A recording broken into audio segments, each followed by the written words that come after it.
Aloha nerds and welcome back to the Salawag's Why It's Great Gut Reaction, where I watch things and react from the gut.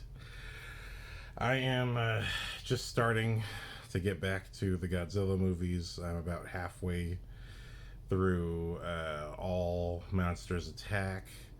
If you've been watching, I am currently in the middle of my Godzilla movies in review, and I'll still be reviewing other movies in between because I'll be doing these in chunks.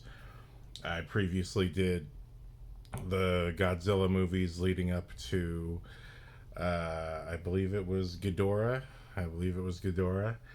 And I did -1 at this point. All of this recorded months ago, of course.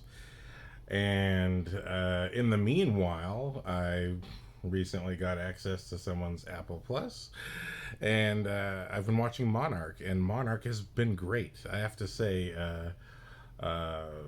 Monsters Attack, which has Kurt Russell and his son Wyatt Russell, they're both playing the same guy across a period of time. What's fantastic about Monarch, I have to tell you the truth, Monarch, for those who don't know, is a show connected to the 2014 Godzilla film series, which starts off with the film with the kick-ass actor, Aaron Taylor Johnson, where he was a military guy, and his father was Bryan Cranston, who died in one of the Godzilla, or Muto, massive animal, whatever word they were coming up with. I don't know. I was not a fan of the 2014 series at all, but the Monarch show basically connects the pieces of the Godzilla 2014 series, which also includes Kong Skull Island, Godzilla King of the Monsters, and Godzilla vs. Kong. And while I thought, of course, the action was cool, I didn't really feel anything else around the action. In 2014, Godzilla was somehow both, for me, at least at the time of watching it, I both liked it the most and least of the entire series. On the one hand, it was simple enough, but on the other hand, I thought it was just too simple. I didn't think there was enough character going on to justify the constant build-ups to seeing Godzilla and then not actually seeing him. It was a very frustrating experience for me. I was like, no one, in a movie called Godzilla, no one cares about Kick-Ass. I just gotta say, nobody cares. It's Godzilla's movie. And for me, for someone who loved the Godzilla 98 movie, to have people sit here and say that somehow the 2014 version is the better version, I'm like, get out of here. You don't even see Godzilla in this movie till the final moments. Granted, it's an epic, final battle, but even then, the Muto monster is very bland, and I don't think he's connected to the original Japanese series. I haven't gotten that far yet.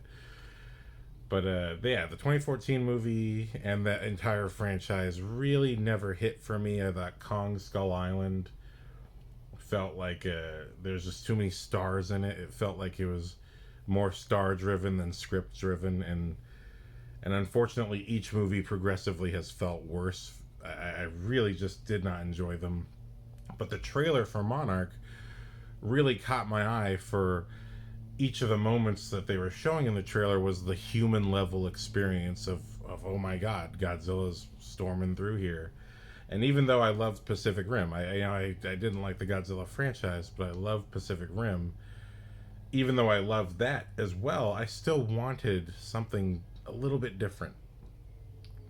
And Monarch for me hit exactly what I was wanting out of the movies, out of the Godzilla 2014 franchise, and out of the Pacific Rim film. I was just like, I don't need all these complicated plots. I don't need all the rehashed sports movie storyline. I don't need psychic kids or anything like that.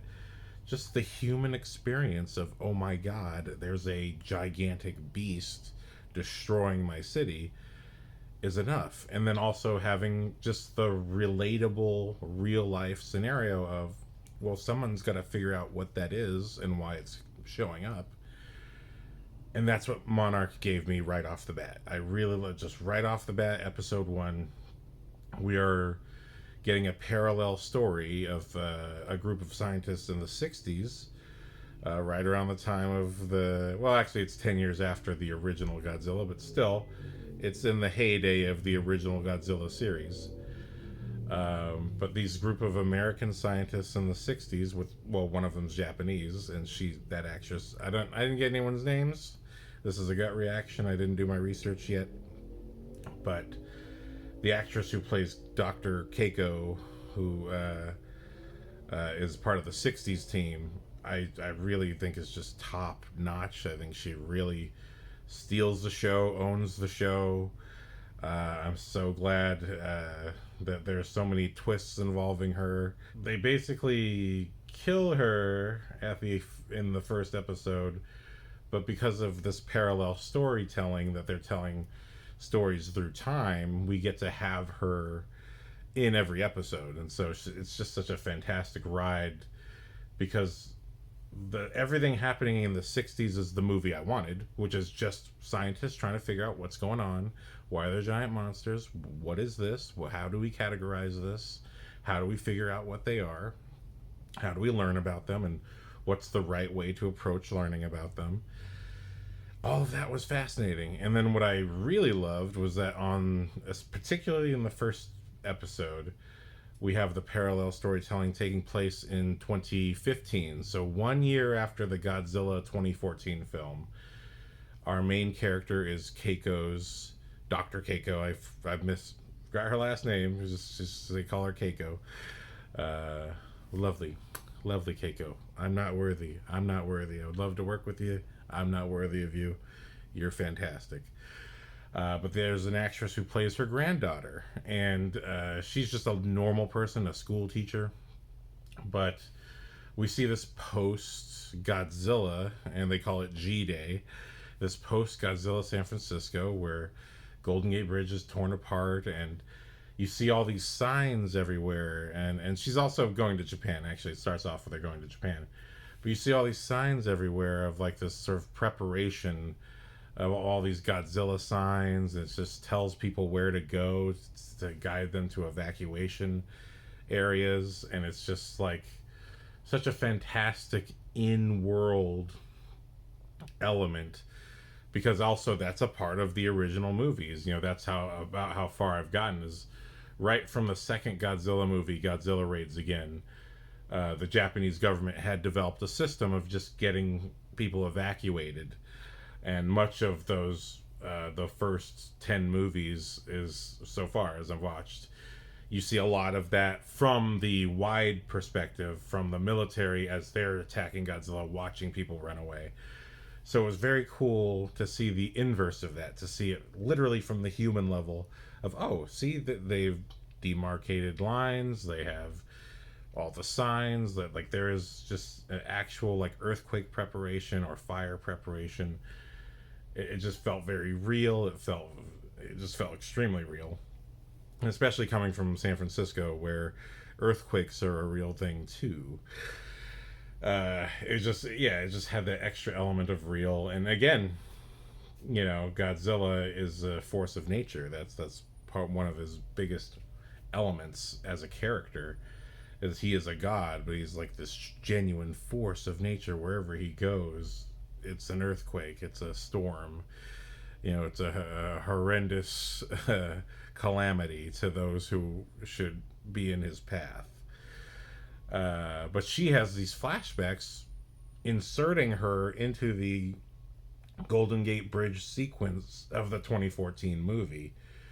And it's not too long. We don't dwell on anything. The show has a really great sense from the writing and directing perspective to never blow their load. They know they're a TV show. They know they can't have Godzilla fights every single episode. So what's fantastic is, even though Godzilla only shows up out of 10 episodes, he only shows up in 4 of them. And most of his appearances are very brief, and we only see maybe his head or maybe a little bit of his body here and there. It is these epic sequences, but we are always keeping it on the characters, and they're like, oh crap, I gotta get out of the way. And it's just keeping your This is the thing in storytelling, right?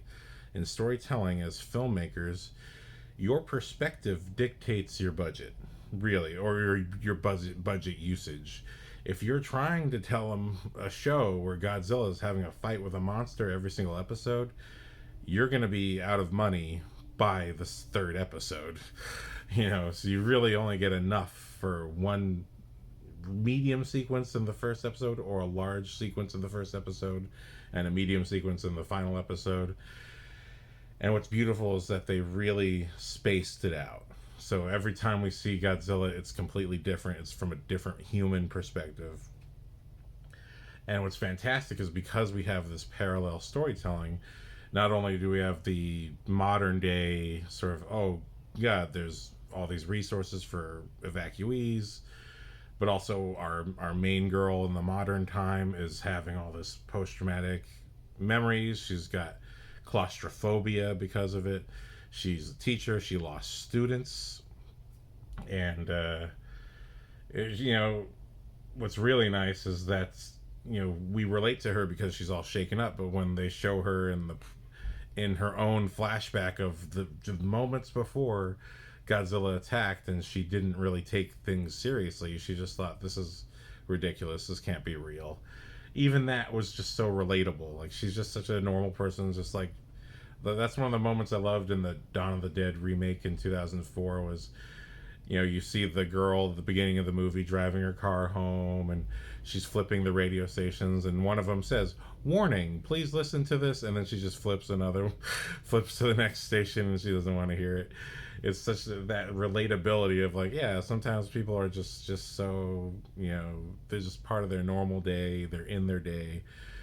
They don't know anything or care about what's going on. And that's kind of where she was. So I really like just the pure relatability of it. But when you choose that perspective,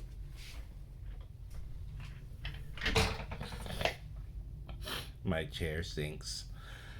When you choose that human perspective, it really helps you control your budget. So then you don't have to have these wide, epic shots of Godzilla doing amazing things. And it also, and this is a type of film language as well, when you're always keeping it to that human side. Like I said, when we see the flashback of her on the bridge with Godzilla, it's from her perspective as she's sort of ducking behind cars, and you just see this giant head of Godzilla look right at her. And it's really, it's amazing.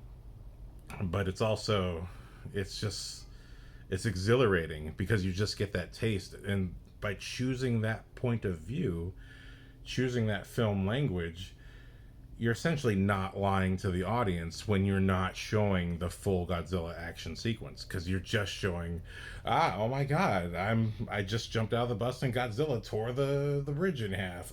Oh my god, my freaking bus is collapsing and falling over the side and I'm losing students. Oh my god, you're in the moment where the person is, and so the audience does not feel cheated. I think much of why I didn't like the 2014 film is that it would constantly toe that line and then ultimately just cut away from Godzilla. At least that's what my memory of the experience was. I am going to revisit those films once I get through all the Godzilla movies. I know there's a million of them, but yeah,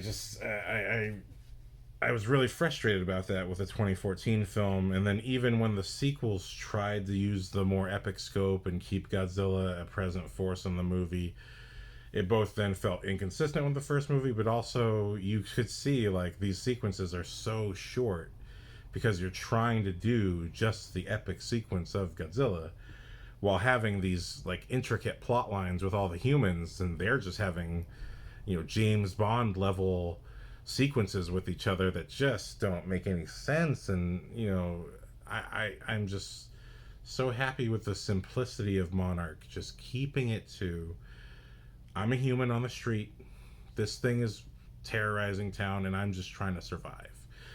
Even when Godzilla's not there, there's a Godzilla warning event in the first episode, and everyone evacuates, and it's actually that sequence is in Japan, But everyone just evacuates, and we see the main character go down to the underground evacuation area.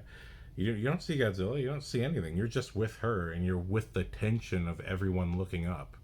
And it brought me right back to Cloverfield, when a similar sequence when our main characters in Cloverfield are running around the streets of New York, and all of a sudden the monster turns around and screams, and the military shows up on the other side, and then they run down into the subway, and they hide in the subway while they just hear everything happening upstairs, and just the tension of something is going on up there that I can't see, but I know it's horrible. And again, even though Godzilla was not in this sequence, just the tension of that, knowing that this is the world and monsters can show up at any time, just made Monarch such a distinctive, fresh take on, and fresh perspective, like a genuine shift of perspective. Because this is my problem when you get to shows like Heroes, and even one of my favorites, Smallville. Once you start getting into the genre and really trying to play with the big boy toys, but you're on a TV show budget, all your limitations show. You know what I mean? All of your limitations show. We see the bad effects. We see you ran out of money.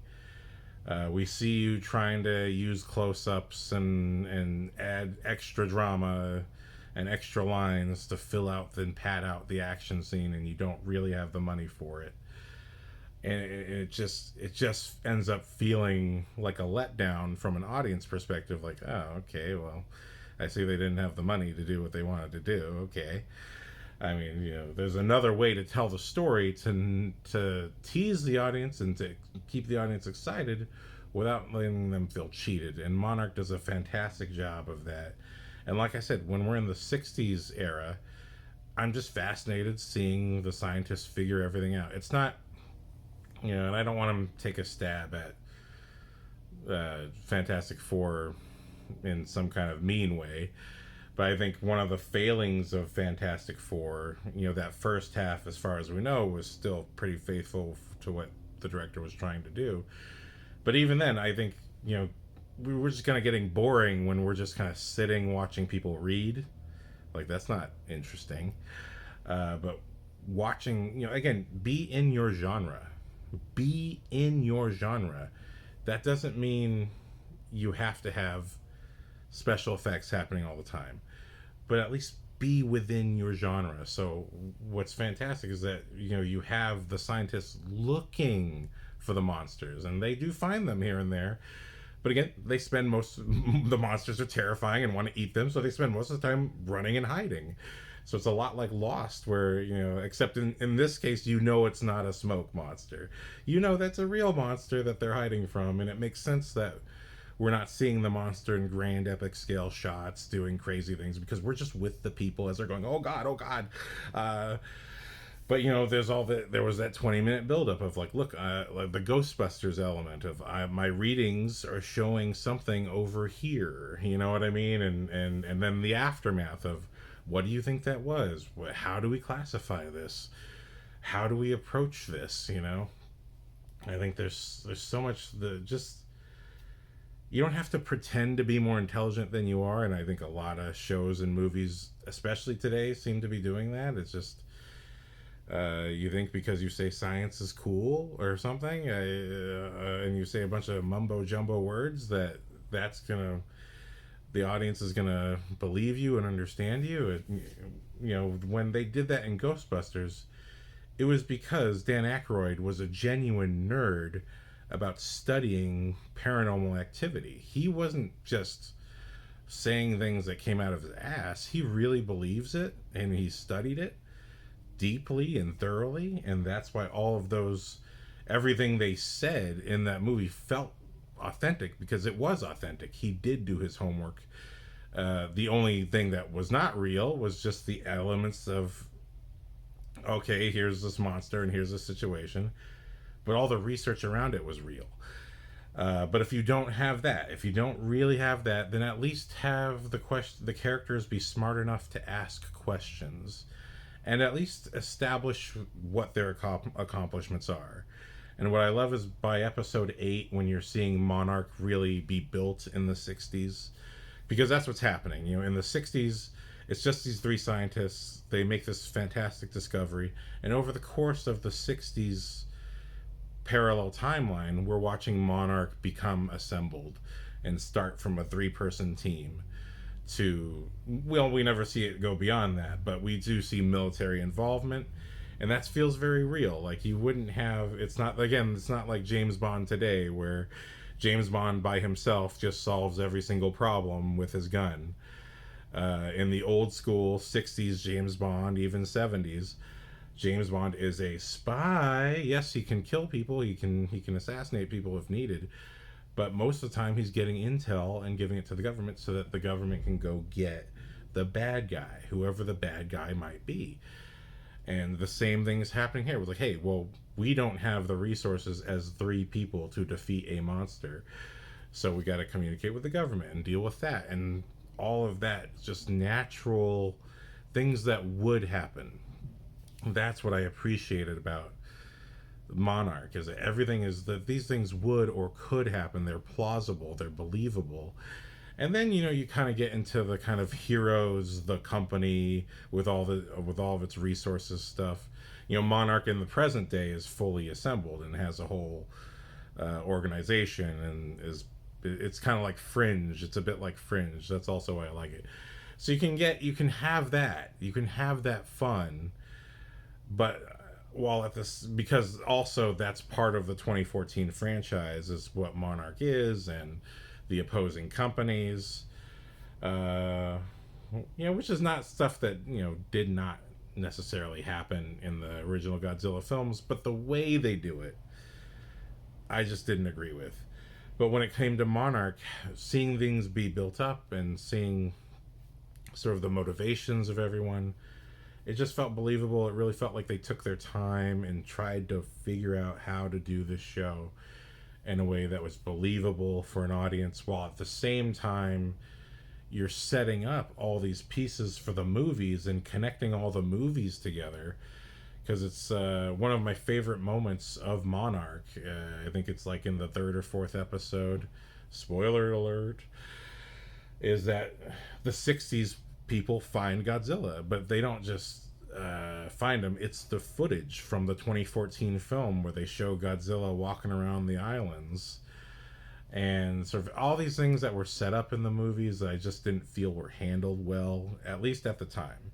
Maybe the show gives me a perspective where now I'll have to enjoy it because I know the context, but in the experience of the movie, it just felt like BS to me. Whereas watching it happen was awesome. It was just great when it got to, oh god, a giant lizard just came out of the water. Oh, let me film it. And the guy filming it is one of the main characters of the show. And it's like, ooh, now I'm seeing the thing from the movie that at the time felt really weird. It just felt really like really, come on, like feels like bullshit. It feels like you're building up a lore again for a character who you're not even showing in the movie. You're only showing him through the footage, and there's an argument to be made for why that's actually good filmmaking, but it's not what I want personally. So that's just my taste. I obviously liked how they presented Godzilla in the 98 movie, but I discussed that in another video.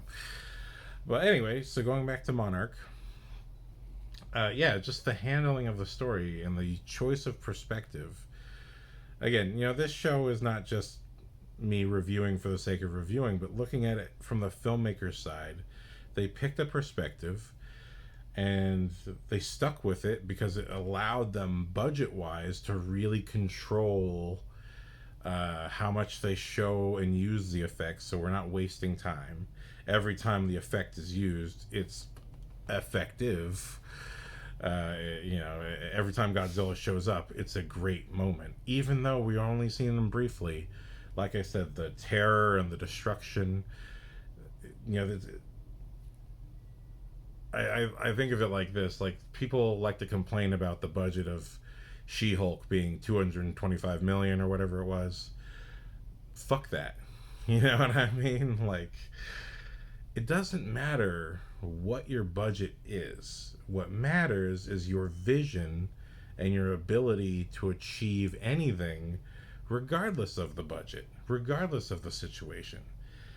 If you look at the Terminator film, that thing, the James Cameron's first Terminator was made on string cheese and $20. You know what I mean? Like, they really made that movie for almost nothing.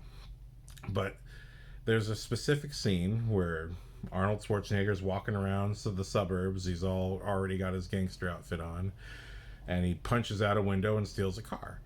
And it's all done in one shot. And that's literally James Cameron with the camera on his shoulder. Nobody else but him and Arnold in the car. And he chooses to do that in a single shot that he shoots himself.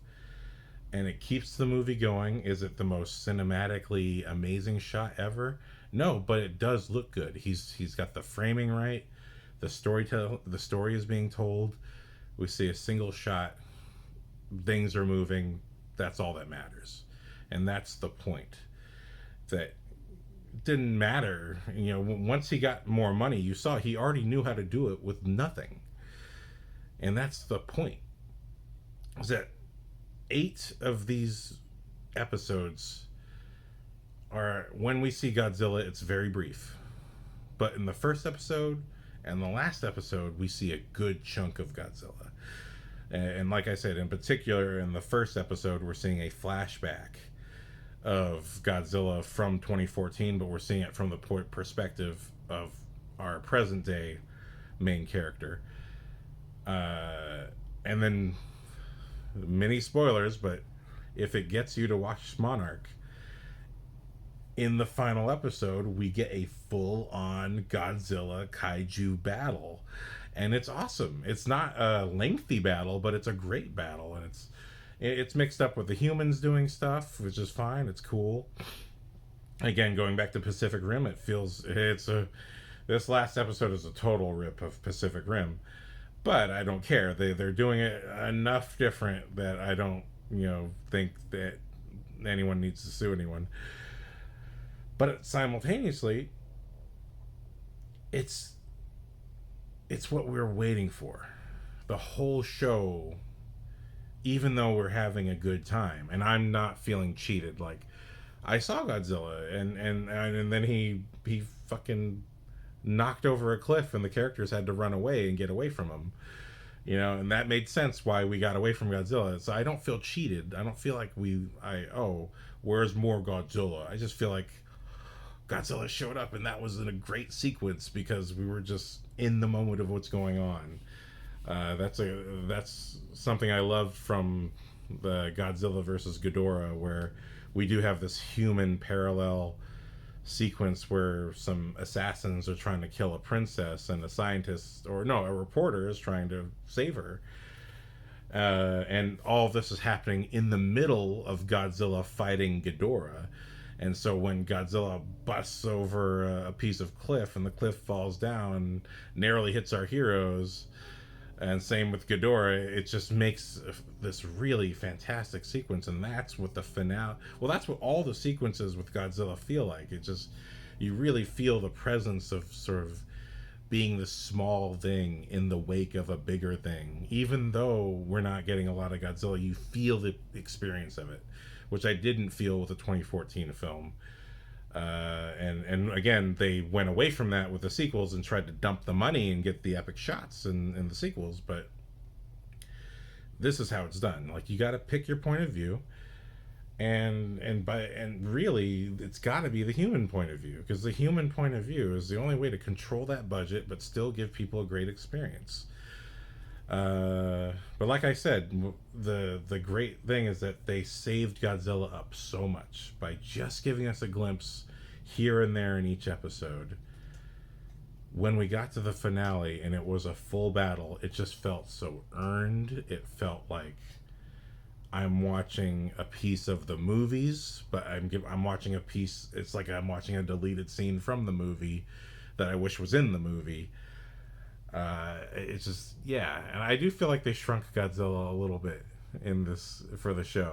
I hope they did, because I just thought Godzilla looked cartoonishly. He just looked too big in the 2014 version. I'm just like, I get it. You're a god. And you're a giant beast, but come on, like, if you're that big, there's no way to have a feeling that a human being could win against you. At least what I love about Godzilla minus one, they shrunk him back to almost his original size from the original 55 movie Gojira. Because it gave you human versus Godzilla sequences where you could kind of feel like maybe the humans can win, and just that feeling gives you a reason to feel like watching these humans go through what they're going through. If he is just so ridiculously big that you don't feel like you could do anything against him, it's just like, well, why is this movie happening? I just don't understand why this movie's happening when it's just like watching a mountain slide. Like how you watch Looney Tunes and you see the little bush. It's just like, oh, it's just watching a mountain just slide across the street like nothing's happening. Okay, fine, I guess that works. But yeah, anyway, Godzilla in Monarch is much closer to what I want from Godzilla, especially now that I'm watching the older movies and I'm becoming an actual Godzilla fan. I'm like, okay, this is how it should be. This is how the movies should have been. I'm fine with having backstory and you can have people who are studying it, but it should just be focused on that. It should be focused on, hey, like, what's going on here? And I never quite felt like the movies felt human enough. I don't know what they were doing. I really don't know what they were doing. But who knows? Like I said, I saw that at a certain period of time, and I definitely was not an old school Godzilla fan. So maybe when I watch them again, and especially after watching Monarch, maybe I'll appreciate them a lot more. But I definitely appreciate Monarch for it just really, in my eyes, needs no defense. I feel like I'm watching this as someone who's still getting to know the Godzilla universe. And the fact that you got Kurt Russell in there and they brought back John Goodman for a little sequence, and the cast is so strong. I knew Wyatt Russell was a good actor. I haven't seen that much stuff with him. He was great in 22 Jump Street. But to see him play a younger version of his dad, and he does have different characteristics, but they don't shy away from that. The show does a great job of motivating the characters for, hey, these are characters who change over time. And so when we're seeing the present day and Kurt Russell shows up, and he's Kurt Russell. He's down for the action and everything. I like, and this is again a little mini spoiler for episode 1, but you should watch episode 1. It's fun watching Wyatt Russell play the young version of Kurt Russell, and he's not. And he's kind of afraid, like Dr. Keiko. I'm not worthy. She drives like a madman. She drives like a like a psycho through the jungle, and Wyatt Russell's like scared, and he's like, oh god, why do you drive like this, woman? It's not a woman can't drive, it's a woman can drive, but damn, like, I didn't sign up for the demolition derby. To see him go from that to being how he is as Kurt Russell, playing the same character, who's Snake Plissken. He's always cool and headed in action sequences, but you get to see like a nice motivation for how he gets there. Like I love seeing these character journeys. Again, without spoiling, because all the juicy stuff is in the middle, and I'm only really talking about the stuff that excited me, but the juicy stuff is in the middle. And then of course we have Anders Holm from Workaholics, who I think does a great job as the young version of John Goodman's character. And I do remember thinking in Kong Skull Island that John Goodman and Samuel L. Jackson, I was fine with their casting. Everyone else, it just felt like they were trying to just throw in the Marvel Cinematic Universe stars to get people to go see the movie. And no one quite felt right for the roles. I really felt like Loki, especially, did not fit his role. No offense to Tom Hiddleston. That movie, casting wise, writing, screenplay wise, so many elements, I just really didn't work for me. And it was cool having King Kong be gigantic, but again, it's like when something is that big, that you clearly can't do any damage to it. I kind of check out. I'm like, it would be like if you were fighting Superman. I'm like, I'm sorry, I don't believe you're beating up Superman. I just don't buy it. You're doing this because your budget can't show a Superman level battle. It's just, yeah, I just don't buy that stuff. But that being said, Monarch does a great job of, again, getting that character there. Where I'm calling him the Durs, but he's John Goodman's character. Rand. That's the only name that I know, is because they say it over and over again. It's like, you're Rand's son. Like,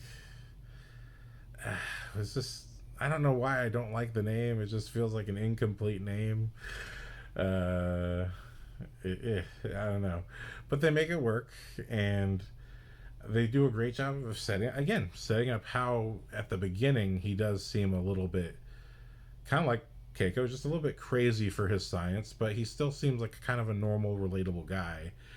And you just kind of see over the episodes like the tick, tick, tick, tick in his brain of how obsessed he is with what he does and his ideas, and through the really good dialogue, you see how it affects other people, and they're going, wow, the Japanese girl makes sense. You're kind of saying some kooky stuff, bro. Like, you gotta back up with that weird stuff. I can barely handle the giant monster kaijus, man. Like, back up with that teleportation stuff. What? It sounds weird also because it's a mixing of genres. I think superheroes is one thing, but when you add aliens, then it becomes another thing, and you have to toe that line very carefully to not make the genre meshing feel weird. But what's beautiful is that here we are in kaiju, and again, when you talk about teleportation, it's like, I don't need superheroes or superhero abilities in my giant monster show. I don't need that's too much. But again, when they get to the final episode and all the pieces connect, I'm not going to say how, but when these pieces connect, and the pieces from the movies that I just never felt made any sense or weren't paid off in a way that made me excited for what they were talking about, when all the pieces came together, I was really satisfied. I just thought, okay, if you're going to do all the crazy nonsense you're doing in the movies, you have to tell it like this. It has to be, and I hate the word grounded. I mean, grounded in reality, or you're talking about gigantic monsters is like who breathe fire and have sometimes they act like Alien, and sometimes they act like Predator, and sometimes they are just Godzilla. When you have all of that, grounded is more about just keeping it believable, keeping it, and keep, again, perspective. Your perspective shapes your budget and shapes your audience's experience. One of the beautiful things I thought about Superman Returns, when it comes to perspective, there's a great scene in that movie where you're just seeing the street level pedestrians walking around, and this one guy who he's wearing a blazer, but he's kind of got a 5 o'clock shadow. He kind of looks gaunt. He kind of looks like he's having a day. But you just see him look up in the sky and go, oh, God. And then you kind of see from his perspective this small thing flying. and then the camera kind of goes up, and then we're with Superman flying over Metropolis. And I remember it, even in theaters, thinking, what a magical moment, because I feel connected to what's happening with Superman, because that perspective gives you a sense of the awe of what you're witnessing, and it gives you, this is how you as an audience member would experience it if it was happening in real life. You'd be down the street walking around, and oh my god, someone's flying. You know what I mean? And that scene still lives with me to this day for why Superman Returns, although not everyone's favorite Superman movie, why initially I liked it more than Man of Steel. I just loved that perspective. Really great sense of point of view in that movie, and keeping it human, so that Superman does have all of his powers, but when you just have that perspective, it makes it more fantastical, not less. Whereas you get to Man of Steel and you're basically watching a video game play out in front of you, and you completely remove the human perspective because we're just in there with the characters who are going through it.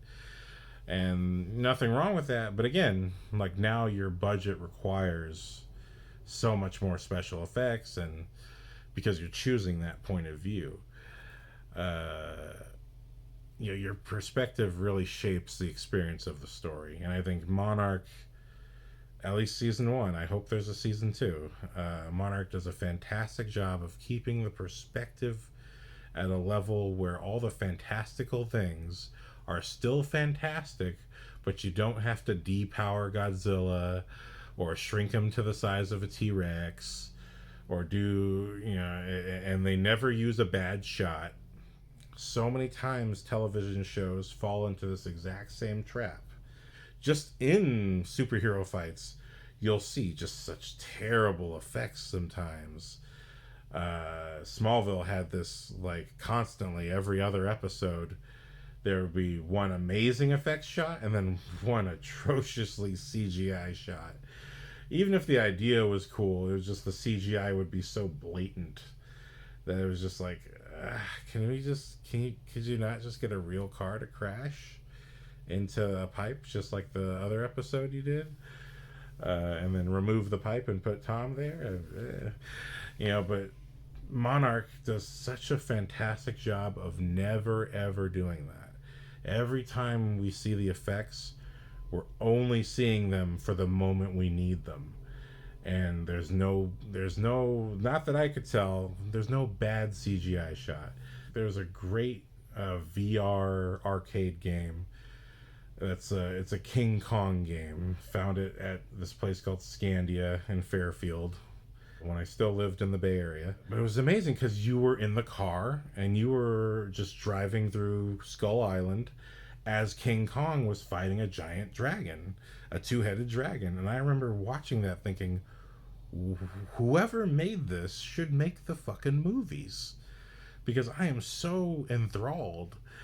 And most of the time you're just driving through trees with random bugs coming at you, but then there'll be these signature moments where you're entering the battle with King Kong and the two-headed dragon, and sometimes you get picked up by one of them and tossed to the other and whatever. It's just amazing. It's genuinely an amazing experience.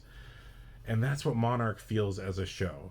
Again, even though we have basically 8 episodes where there's not as many monsters, so there's still monsters in the show. So it's not a lie, it's not a cop-out. We get monster sequences, but they just know how to put you into the experience and sort of keep the ride going. So without ever losing the quality of the effects or losing the adrenaline of the sequence.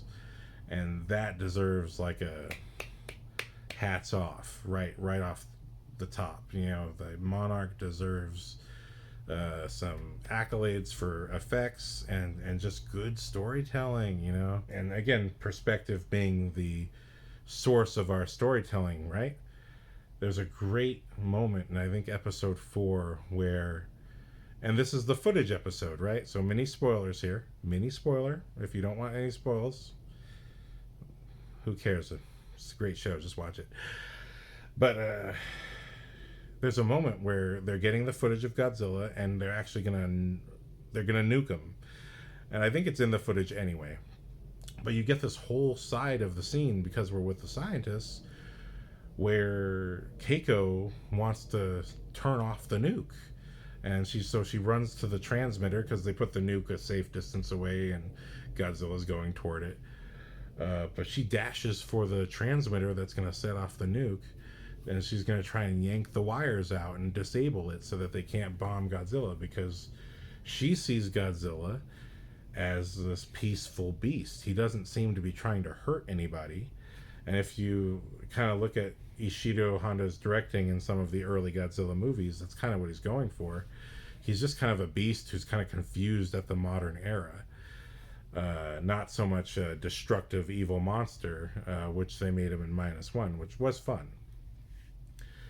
But she's trying to save him, and so we're really on her perspective, and her performance is so emotional. Again, this is like why I praise her. I'm not good enough to work with you, but I hope I can work with you someday if I get out of the podcast world and into the filmmaking world. And you see Wyatt realize, if you disable this bomb, then our program is done. We are no longer going to be able to study these things ever again. You know, we're involved with the military. The military's in charge. If we screw this up, it's on us, and we're done. But again, so that's the perspective. And so even though Godzilla's happening over here, we're with the humans over on the beach, battling out over how they should handle the situation. And that's juicy stuff. And it really is an emotional scene. And you feel like this is the animal rights activist fighting with the executioner or the euthanasia doctor, like, hey, like, we shouldn't put this thing down. It's a living thing. It deserves to be alive. And the other guy going, no, it's a destructive thing, and we have to kill it because we are the minions here. We are not the bosses. So it is fascinating watching this show unfold and having all these emotional moments that feel earned, that feel deserved, and they're just so well done. And just again, hats off to the cast, the crew, producers, showrunner, writer, director. You were all on the same page, and certainly your editor was great at his job. Whoever the editors were, because it was kept tight. Never a wasted moment, never a wasted frame. It was just really well done. So hats off to everyone who helped this show happen. We have the actress from Justice League playing a hacker. That's fun. We have the Japanese family that comes along for the ride. They're fun. Everyone's great in this show.